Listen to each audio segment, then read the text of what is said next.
Hello student, मैं विक्रांत त्यागी एक बार फिर से आप सभी का स्वागत करता हूं आपके अपने यूट्यूब चैनल पर। आज मैं आप लोगों के लिए लेके आया हूं एक टॉपिक जिसकी बहुत ज़्यादा डिमांड आ रही थी, कैलेंडर। तो कैलेंडर के बारे में हम डिस्कस करेंगे।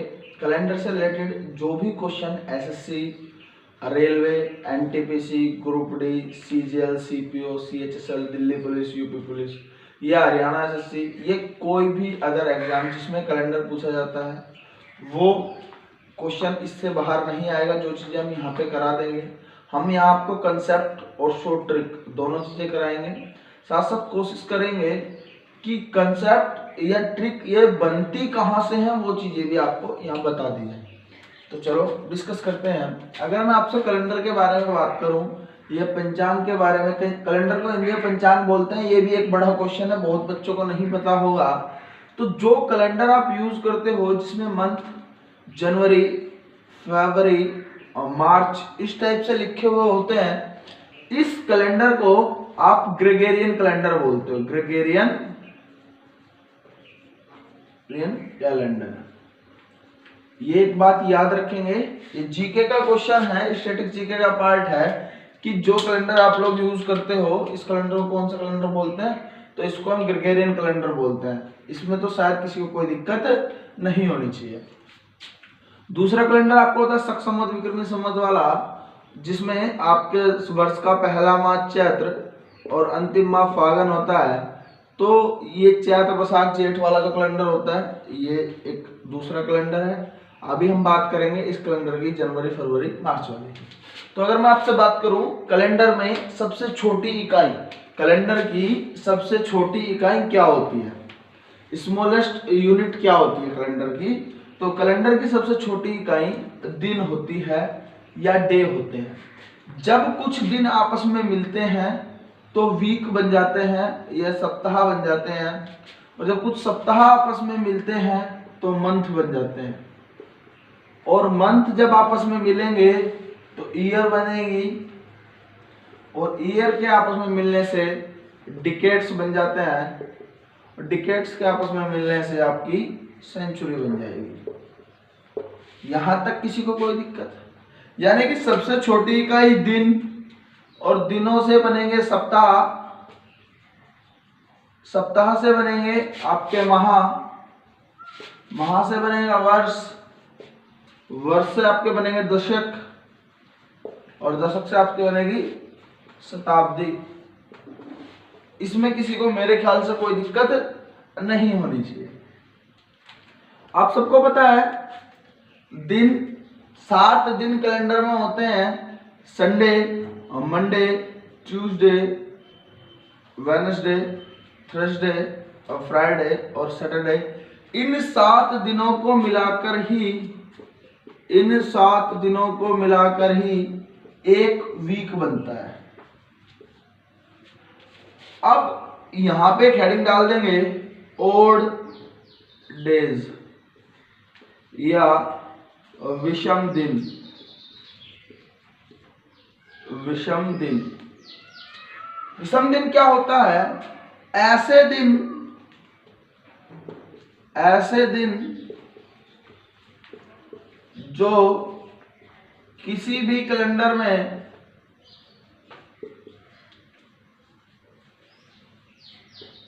में सप्ताह से अलग बच जाए, सप्ताह से अलग बच जाएं,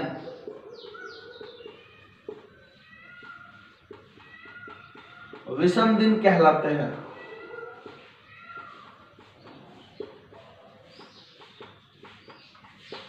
फॉर एग्जाम्पल, अगर मैं आपसे बात करूं कि 10 दिनों में विषम दिनों की संख्या बताओ, तो 10 दिन में कितने वीक्स बन सकते हैं? पहला क्वेश्चन ये है। मैंने बताया कि 10 दिन में कितने वीक बनेंगे, एक वीक में कितने दिन होते हैं? 7। तो 10 को 7 से भाग कर दो, 7 एकम 7, रिमाइंडर कितना बचा?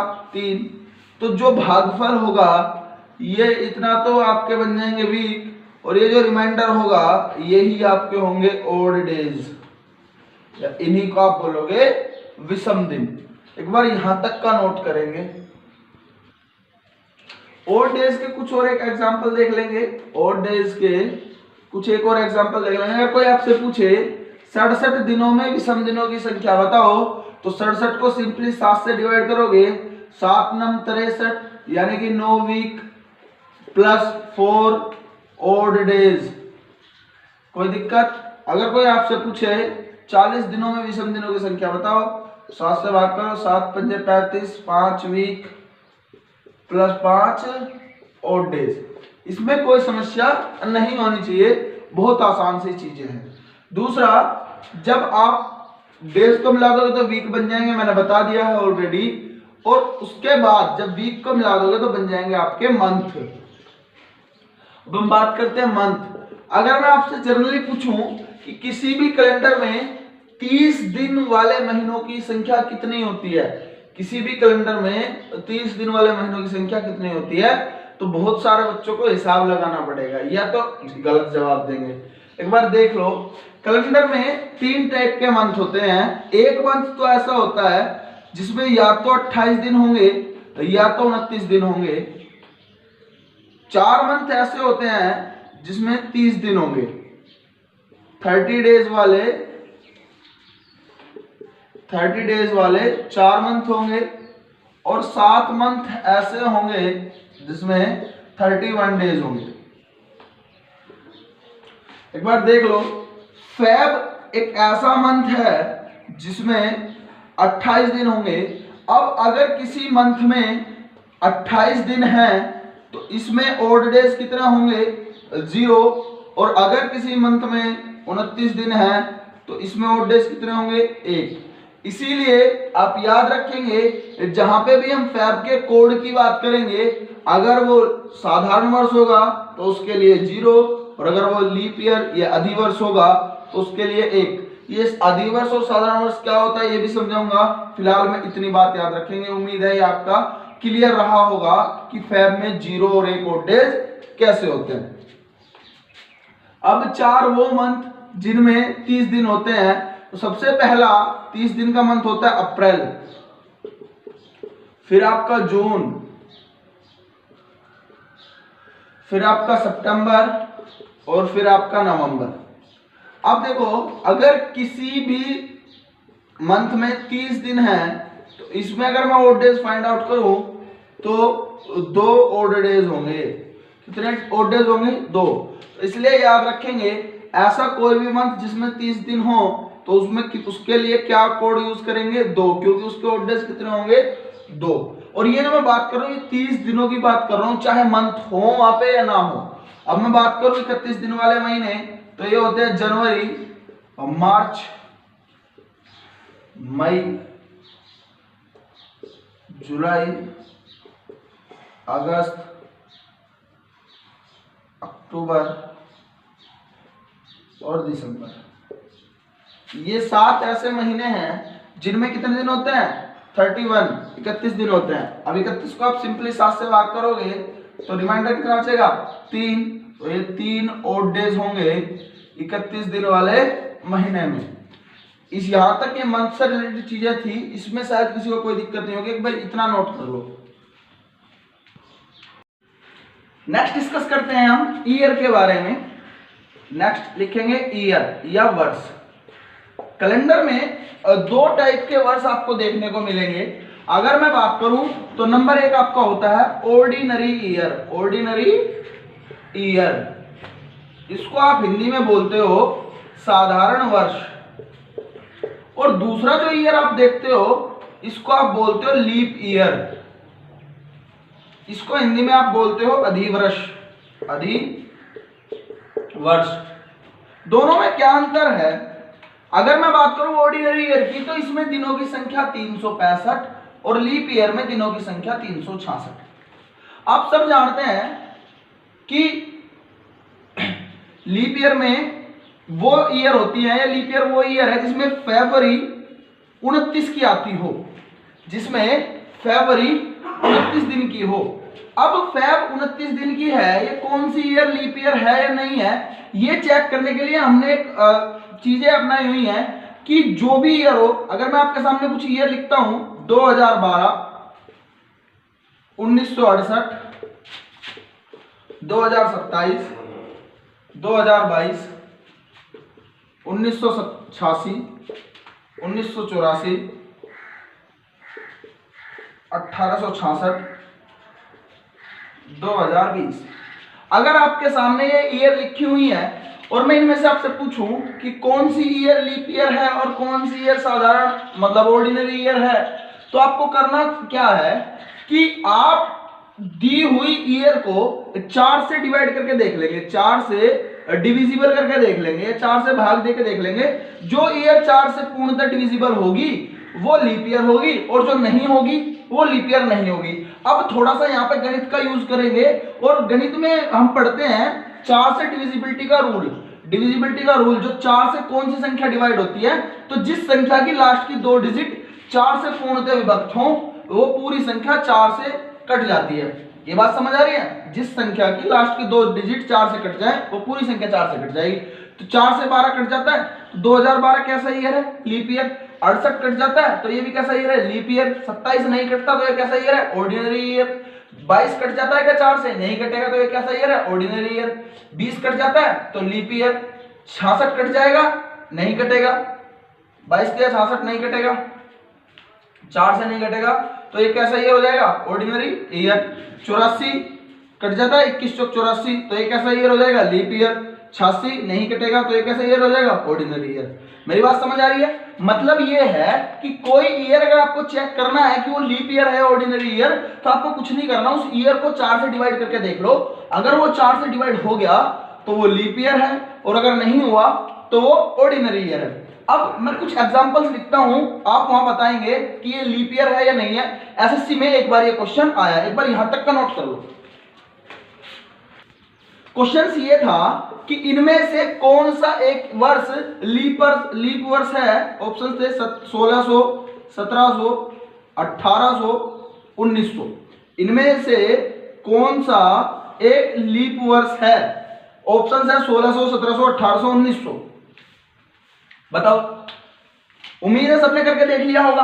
अभी सर ने बताया कि अगर किसी भी संख्या को 4 से डिवाइड कर लो और अगर वो 4 से डिवाइड हो गई तो वो लीप ईयर हो जाएगी।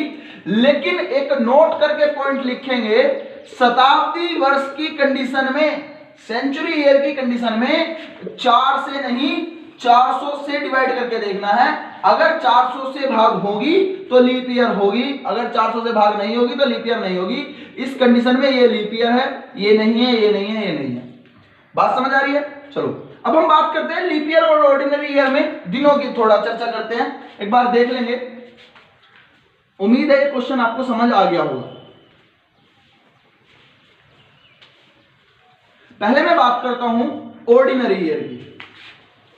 पहले बात करता हूं ऑर्डिनरी ईयर या साधारण वर्ष। एक साधारण वर्ष में दिनों की संख्या होती है 365 और अगर मैं इसको 7 से डिवाइड करूं तो मुझे मिलेंगे 52 वीक प्लस 1 ओड डेज। एक साधारण वर्ष में फिर से समझा देता हूं, दिनों की संख्या होती है 365 और अगर मैं इसे 7 से डिवाइड करूं तो 52 week plus 1 odd days. Note करके एक पॉइंट लिख लेंगे, नोट करके एक पॉइंट लिख लेंगे। किसी भी साधारण वर्ष में, किसी भी साधारण वर्ष में सप्ताह का कोई एक दिन, कोई एक दिन कम से कम 52 बार और अधिकतम 53 बार आ सकता है।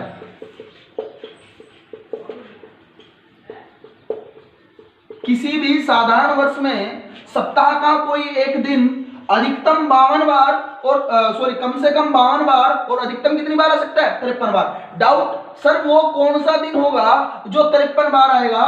तो 1 जनवरी को जो दिन होगा किसी भी साधारण वर्ष में, जो दिन 1 जनवरी को होगा वो पूरे वर्ष में 53 बार आएगा और बाकी सभी दिन 52 बार आएंगे। इतनी बात क्लियर और नोट? क्लियर है या नहीं है? तो नेक्स्ट पॉइंट लिखेंगे यहीं पे नोट करके। पॉइंट नंबर 2, नोट में पॉइंट नंबर 2, साधारण वर्ष का ये साधारण वर्ष में वर्ष का पहला दिन और अंतिम दिन एक समान होते हैं। मतलब जो पहला दिन है वो ही अंतिम दिन होगा। यहां पे एक एग्जांपल करके लिख लेंगे, 1 जनवरी 2011 को अगर मंडे था तो 31 दिसंबर 2011 को भी मंडे ही होगा। इसमें कोई दिक्कत, यहां पे एग्जांपल में लिख लेंगे 1 जनवरी 2011 को अगर मंडे था तो 31 दिसंबर 2011 को भी मंडे होगा। एक बार इसका स्क्रीनशॉट ले लेंगे या इसको नोट कर लेंगे। नेक्स्ट कंडीशन लिखेंगे, किसी भी साधारण वर्ष में समान दिनांक पर एक वर्ष में एक दिन की वृद्धि होती है। एक दिन की वृद्धि होती है। फॉर एग्जाम्पल, सेम डेट हो, ईयर भी मतलब कि ईयर ऑर्डिनरी और डेट सेम हो तो एक दिन बढ़ जाएगा। देखो कैसे, अगर मैं बोल दूं 3 मार्च 2005 को ट्यूसडे था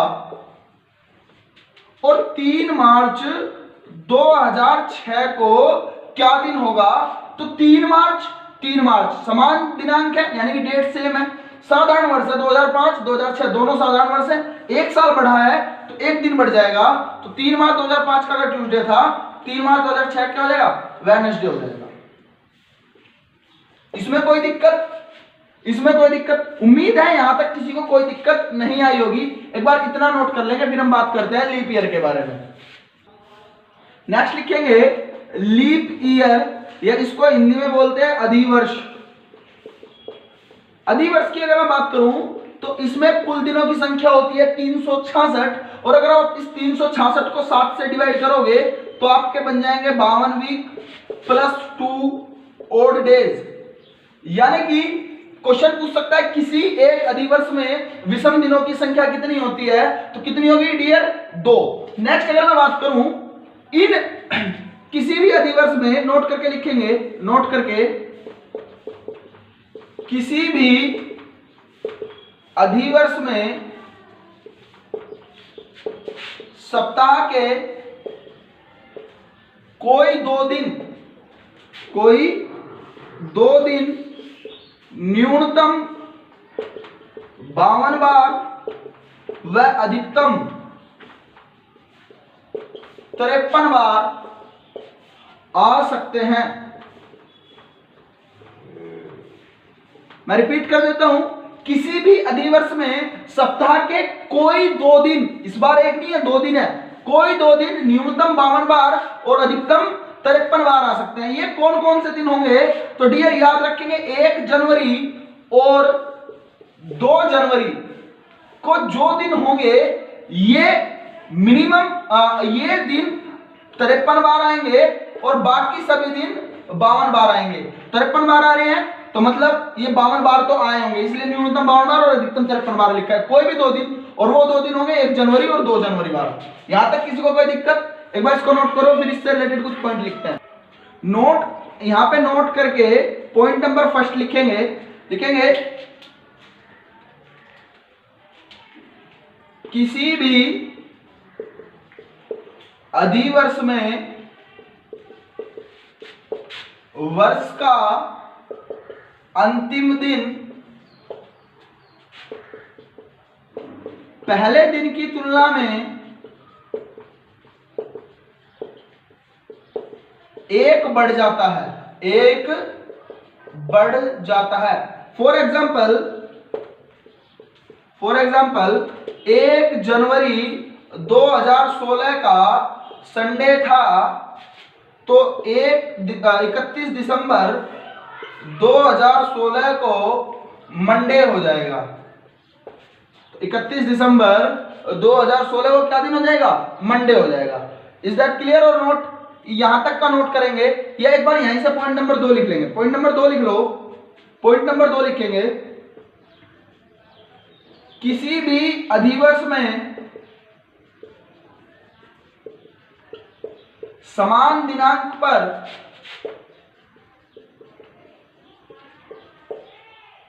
दो दिनों की वृद्धि होती है। 2 दिनों की वृद्धि होती है। फॉर एग्जाम्पल लिखेंगे, अगर आपसे पूछ लिया जाए कि अगर ऐसा लिख लो 2 फरवरी 2008 को फ्राइडे था, तो 2 फरवरी 2009 को क्या दिन होगा? तो आपको पता है फरवरी 2008 लीप ईयर था और लीप ईयर 29 की आई होगी, तो सेम डेट है, लीप ईयर में 2 दिन बढ़ जाएंगे, फ्राइडे में +2 करोगे तो आपका क्या आंसर आ जाएगा?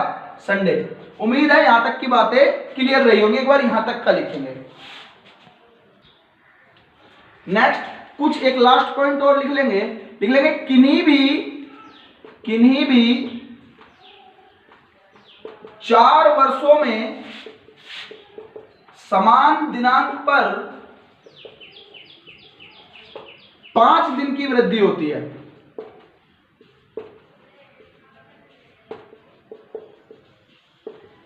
फॉर एग्जाम्पल 1 मई 2004 को वेडनेसडे था और 1 मई 2008 को निकालना हो तो 5 दिन बढ़ जाएंगे। 5 दिन बढ़ जाएंगे तो कौन सा दिन हो जाएगा आपका? मंडे। डेट सेम है, कोई भी 4 वर्ष हो, कोई भी, उसमें लीप और ऑर्डिनरी कोई काम नहीं करेगा। कोई भी 4 वर्ष हो, 2004 से 2008 तक 4 वर्ष होंगे, 4 के बाद 5, 5 6, 6 से 7, 7 से 8, कोई भी 4 वर्ष हो, डेट सेम हो तो कितने दिन बढ़ जाएंगे? 5 दिन बढ़ जाएंगे। उम्मीद है यहां तक की चीजें क्लियर रही होंगी। अब एक क्वेश्चन लिखो, बहुत सिंपल सा क्वेश्चन है। क्वेश्चन स्टार्ट करते हैं। क्वेश्चन है, यदि किसी वर्ष राष्ट्रीय विज्ञान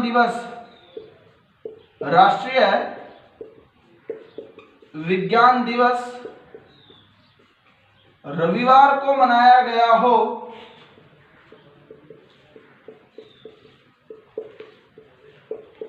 तो उसी वर्ष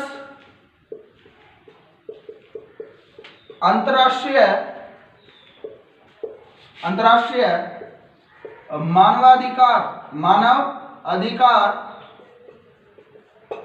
मानवाधिकार दिवस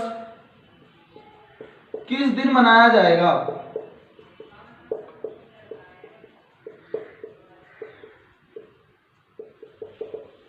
ये क्वेश्चन है इस वीडियो का। आप सबके आंसर का कमेंट बॉक्स में आप सब अपना आंसर करेंगे। आज इस वीडियो में सिर्फ इतना ही रखते हैं। वीडियो को लाइक करें और अगर अभी तक आपने हमारे चैनल को सब्सक्राइब नहीं किया है तो चैनल को सब्सक्राइब करें, साथ में बेल आइकन आ रहा होगा उसको प्रेस करें। वीडियो को शेयर करें, अधिक से अधिक उन लोगों तक पहुंचाएं जिसको इस वीडियो की नीड है। और इस क्वेश्चन का आंसर जो भी सबसे पहले देगा उसके लिए कुछ अलग चीज मिलेगी नेक्स्ट वीडियो में। और कुछ बच्चों की ये है कि कुछ अपने पसंद के टॉपिक है तो बेटा कमेंट बॉक्स में कमेंट कर दिया करो, आपको जो भी टॉपिक पढ़ना है नेक्स्ट वीडियो हम उसी टॉपिक पे बना देंगे। और साथ के साथ आप हमें इंस्टाग्राम पे फॉलो कर सकते हैं। मैं अपनी इंस्टाग्राम आईडी आपको वीडियो के डिस्क्रिप्शन बॉक्स में प्रोवाइड करा दूंगा। ठीक है, थैंक यू क्लास। जय हिंद, जय भारत।